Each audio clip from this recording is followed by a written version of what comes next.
साधु के ही पैर क्यों छूते हो?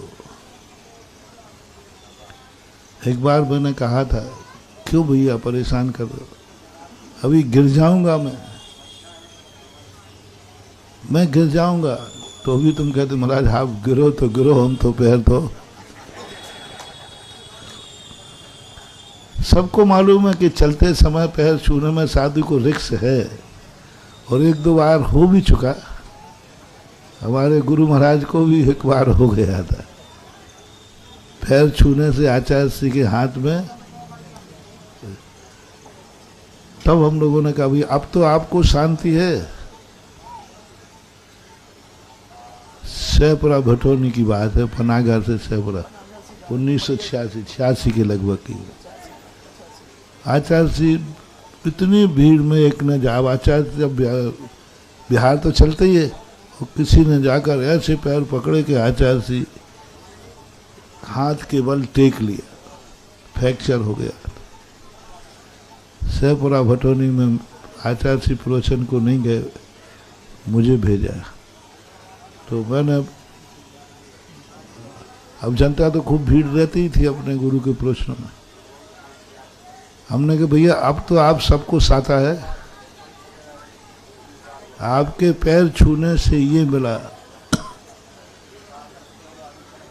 तो बोले महाराज जी दुख तो है, आप लोग बहुत घड़ियाल हाँसू तुम लोगों के बहुत होते हैं। महाराज दुख तो बहुत भारी है कि आचार्य श्री को, और सही भी है, आचार्य श्री का हाथ टूटा तो दुख तो एक एक व्यक्ति की आंख में आंसू था, इसमें कोई संदेह नहीं।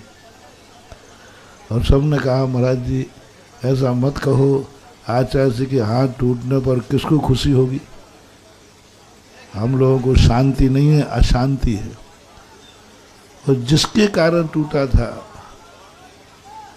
वो तो इतना रोया, ऐसे नहीं ऊपर से रोया हो, अंदर से रोया। तो मैंने कहा भाई आपको दुख है? बोले महाराज पक्का दुख है। तो मैंने कहा आज से ये नियम ले लो, किसी चलते हुए साधु के पैर एक ने नहीं लिया। उस भले आदमी से कहा कि भाई अब तेरे कारण तो आज घटना घटी गई है, तो तू नियम ले ले कि भाई अब जिंदगी में हम कभी चलते हुए साधु का। तो वे कहते महाराज जी इतना कठोर नियम मत दो, ये तो मौका पड़ेगा तो छुए बिना नहीं रहे। किसी ने ये नियम तो लिया ही नहीं। यानी आपकी इच्छा यही रही कि पैर टूटने का, हाथ टूटने का दुख है, लेकिन पैर छूने का जो आनंद है वो नहीं छोड़ सकता है ना। पैर हाथ टूटने का दुख तो है, लेकिन पैर छूने का, और दोनों में जबर से बड़ा कौन हो गया? दोनों में पैर छूने का आनंद भारी पड़ गया, और हाथ टूटने का दुख है लेकिन कम पड़ गया। मैंने कहा भाई क्यों करते हो ऐसा? फिर मैंने कहा कि महाराजों के पैर छूते हो, कि आप लोगों के पास पैर नहीं? क्या है इन पैरों में, उन पैरों में?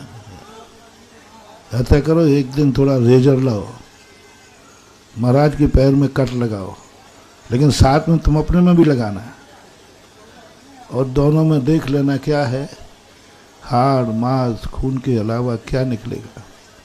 दोनों बराबर निकलेंगे। जब दोनों में एक समान है तो रिक्स महाराज भी बच जाएंगे। अपने पैर छू लिया करो, जय हो।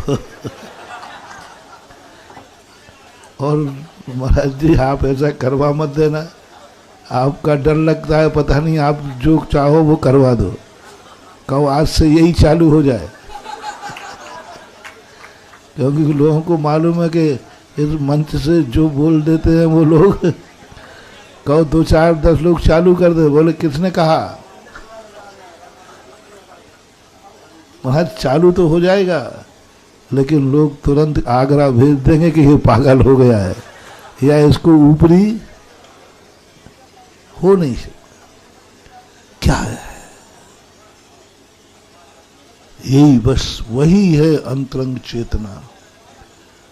क्योंकि ये पैर इसलिए सबसे निकृष्ट माने जाते हैं पैर, और बड़े आदमियों के छुए जाते हैं पैर।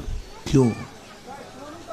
साधु की 24 घंटे में सबसे ज्यादा एनर्जी, सबसे ज्यादा उपयोग, सबसे ज्यादा सावधानी पैरों में होती है।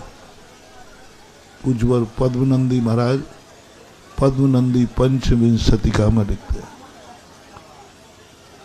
और देखने में भी आ रहा है गंधोदक।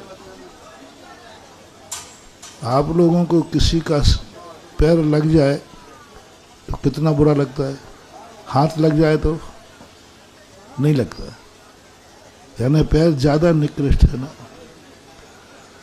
और उधर स्थिति दूसरी है। आप लोग गंधोदक पैरों का लेते हो। मैं पूछना चाहता हूं, पैरों से अच्छे तो हाथ हैं, हाथ का गंधोदक क्यों नहीं लेते आप लोग? महाराज जी थोड़ा हाथों का गंधोदक देना, क्यों नहीं? बहुत बड़ी खोज हुई है। आज के वैज्ञानिक जो साइकोलॉजिस्ट हैं उन्होंने ये खोजा है कि पैर सबसे निकृष्ट होता है, लेकिन बड़े आदमियों के पैरों में ही शक्ति क्यों होती है? पैर ही क्यों छुए जाते हैं? पैरों में क्यों गंधोदक लिया जाता है? बहुत बड़ा खोज किया उन लोगों ने, अपने यहाँ तो पहले ही से खोजा हुआ है पैरों का गंधोदक। तब मैंने उस खोज को अनुभव लाने का प्रयास किया कि यह कहाँ तक सत्य है। क्यों पूरे शरीर को इतना पावन माना गया? क्यों नहीं सिर का धुले हुए को गंधोदक बनाया गया?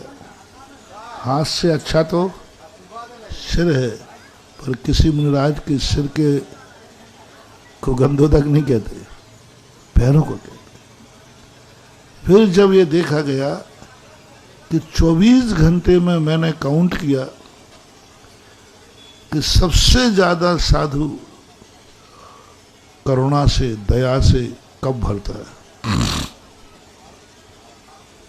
करुणा और दया।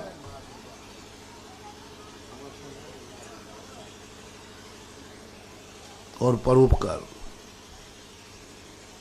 कब भरता है? जब दिमाग काम करता है तब नहीं, तब साधु एकाकी हो जाता है।